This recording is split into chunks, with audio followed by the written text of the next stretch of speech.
में 88 प्रत्याशी 132 प्रत्याशियों ने 7 विधानसभा सीटों से भरा था पर्चा।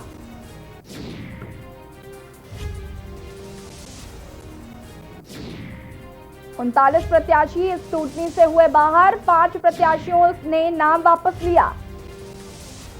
नौगावा सादात सीट से 14, बुलंदशहर सीट से 18, टूंडला सीट से 10, बांगरमऊ सीट से 10, घाटमपुर सीट से 6, देवरिया से 14 और मल्हनी सीट से 16 प्रत्याशी मैदान में हैं।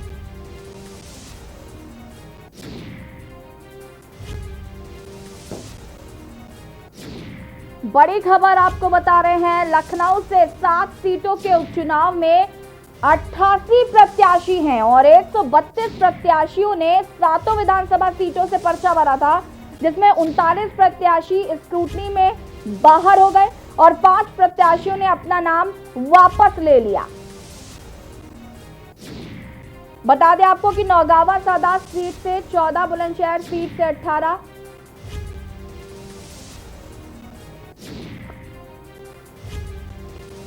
घाटमपुर सीट से 6, देवरिया सीट से 14, मल्हनी सीट से 16 प्रत्याशी मैदान में हैं। और इसी खबर पर ज्यादा जानकारी के साथ हमारे national political editor Pradeep Vishwakarma ji हमारे साथ जुड़ गए हैं।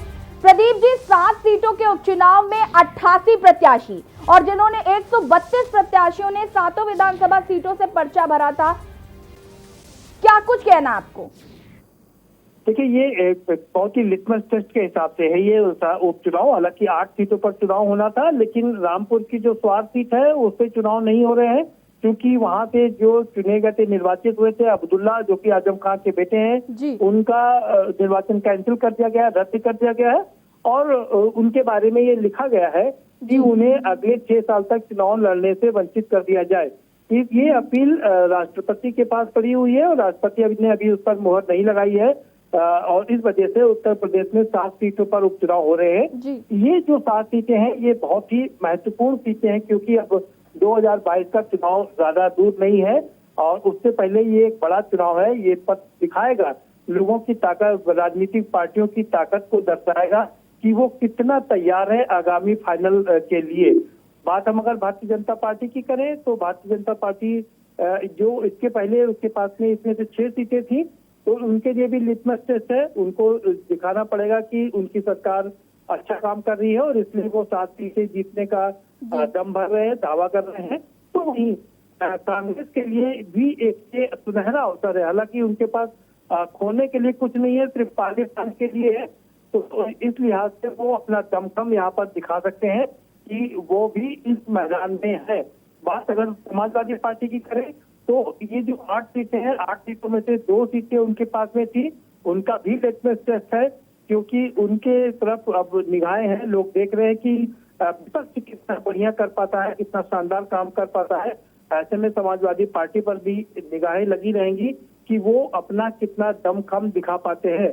मल्हनी सीट उनके पास में थी, उनके एक बड़े नेता यादव जी, जो कि कैबिनेट मंत्री थे, उनका देहांत हो गया, उसकी वजह से ये सीट खाली हुई है।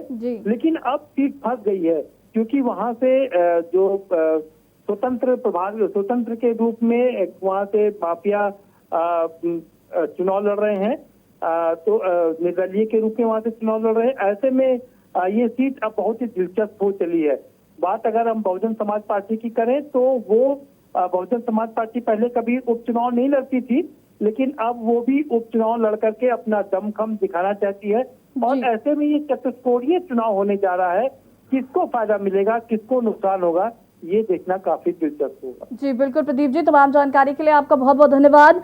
लखनऊ से आपको ये बड़ी खबर बता रहे हैं, 7 सीटों के उपचुनाव में 88 प्रत्याशी। अभी तक 8 सीटों पर चुनाव होने थे, लेकिन अब 7 सीटों पर चुनाव होंगे, क्योंकि आजम खान के जो बेटे हैं उनको चुनाव लड़ने से मना कर दिया गया है। तो इस वजह से 7 सीटों पर अब उपचुनाव होंगे और 5 प्रत्याशियों ने अपने नाम वापस ले लिए थे।